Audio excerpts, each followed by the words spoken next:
कामिल बराला। प्रशंसा करता हूं। धन्यवाद। धन्यवाद। माननीय अध्यक्ष महोदय का, सभापति महोदय का आभार कि माननीय राज्यपाल महोदय के अभिभाषण पर मुझे बोलने का अवसर दिया।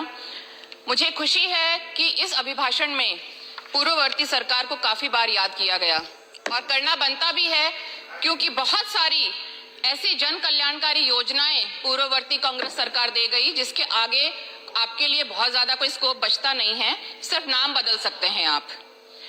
प्रधानमंत्री महोदय का कई बार नाम मेंशन किया गया। दुख थोड़ा सा इसी बात का है कि जो हमारे मुख्यमंत्री महोदय हैं, काफी सज्जन और मेहनती व्यक्ति हैं, एक वाक्य तो उनकी तारीफ में भी लिखा जाता। युवाओं के प्रतिनिधित्व को देखकर खुशी हुई, राज्यपाल महोदय ने ऐसा कहा। पर आपकी सरकार प्रदेश के युवाओं के लिए कर क्या रही है? सिर्फ लुभावने, खोखले नौकरी के वादे दे रही है, पुरानी विज्ञप्तियों पर नियुक्तियां दे रही है। आप जवाब दे सकते हैं कि मौजूदा सरकार संविदा कर्मचारियों के नियमितीकरण की प्रक्रिया को आगे क्यों नहीं बढ़ा रही है, जिसे पिछली कांग्रेस सरकार आखिरी की स्टेजेस में छोड़कर गई थी। युवा वर्ग नशे की गिरफ्त में आए जा रहा है। बहुत दूर जाने की जरूरत नहीं, मेरी विधानसभा यहां से 30-35 किलोमीटर दूर है।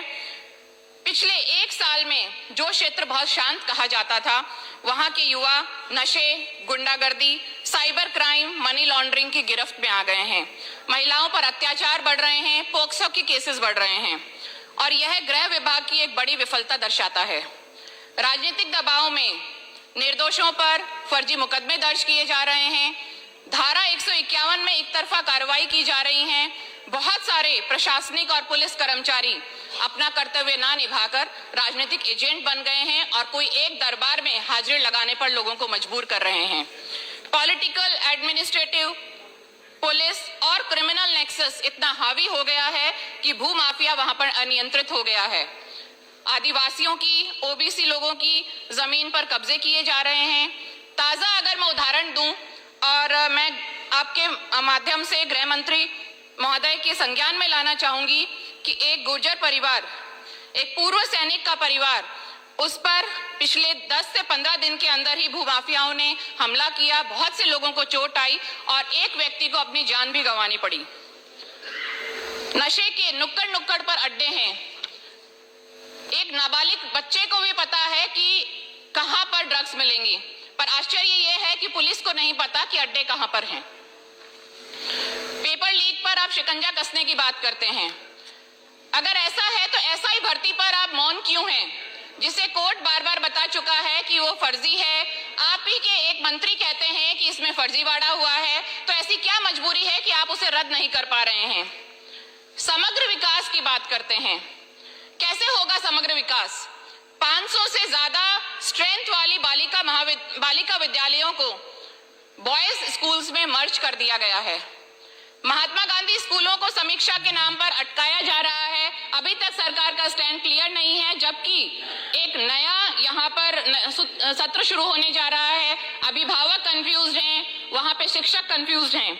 शिक्षा के मंदिरों की बात करते हैं और वही शिक्षा के मंदिर इस पूरे राज्य में और मेरी विधानसभा चौमू में कितने ही जर्जर अवस्था में हैं और मरम्मत की बाट जो रहे हैं, पर सरकार के पास कोई भी कार्य योजना नहीं है। उस शिक्षा में विद्या संबल की बात करते हैं। 60% से अधिक कोर्स अभी भी अधूरा है, पर सरकार ने 300 कॉलेजों से 2500 शिक्षक अभी हटा दिए गए हैं। एनएलयू 2024 शिक्षक भर्ती में ओबीसी, एससी, एसटी और ईडब्ल्यूएस वर्गों के पद पर किसी को नहीं लिया। यह आरक्षण और संविधान की धज्जियां उड़ाता है। यह बाबा साहब डॉक्टर अंबेडकर के संविधान और आरक्षण के प्रावधान का अपमान है। काली भाई मेधावी स्कूटी योजना में सत्र 2024-25 में 30,000 स्कूटियों का वितरण किया गया, पर इसमें सभी वर्गों की तर्ज पर पृथक से ओबीसी वर्ग की एक भी छात्रा को स्कूटी नहीं दी गई। प्रदेश के जिलों में मेडिकल कॉलेजों की हालत ये है कि 50% शिक्षक भी वहां नहीं हैं। यूट्यूब से बच्चे मेडिकल की पढ़ाई पढ़ रहे हैं, बिना प्रैक्टिकल के वो पास होकर निकल रहे हैं। हम किस तरह के डॉक्टर इस समाज को दे रहे हैं? यह इस जनता के वोट के साथ खिलवाड़ है, इसके स्वास्थ्य के साथ खिलवाड़ है। सरकार बात करती है सकारात्मकता की। सकारात्मक का तो उदाहरण है पूर्ववर्ती कांग्रेस सरकार, जिसने अपना बड़प्पन दिखाया और जनता द्वारा चुने गए इस सदन में बैठे इधर उधर 200 सदस्यों के लिए अपनी प्रतिबद्धता दिखाई। 2022 में एक परिपत्र जारी किया गया जिसमें अश्योर किया गया कि कोई भी विधायक, सांसद, सरपंच, कोई भी जनप्रतिनिधि के अधिकारों का हनन ना हो। पर अभी आपकी सरकार की सोच की संकीर्णता देखिए। आपका हृदय इतना बड़ा नहीं कि आप उसको फॉलो कर पाए। उद्घाटन समारोह, मीटिंगों में अधिकारी और कर्मचारी नियमों की धज्जियां उड़ा रहे हैं। कई बार बहुत सारे सदस्यों ने सरकार और अधिकारियों को इस बारे में अवगत भी कराया, पर सरकार मौन रहती है।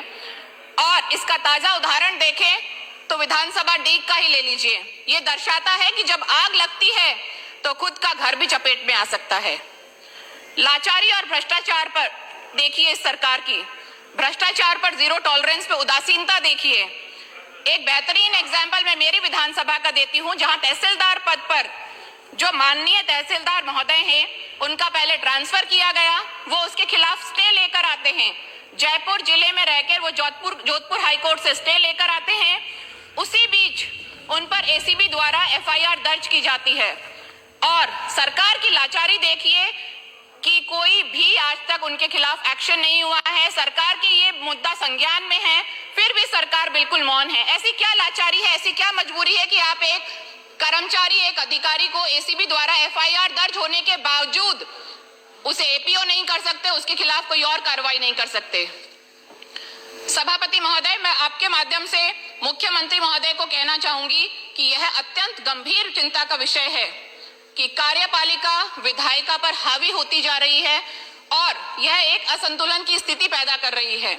हमें संभलने की जरूरत है और ये मैं इन पंक्तियों के साथ व्यक्त करती हूं। ये जब्र भी देखा है तारीख की नजरों ने, ये जब्र भी देखा है तारीख की नजरों ने, लम्हों ने खता की थी, सदियों ने सजा पाई।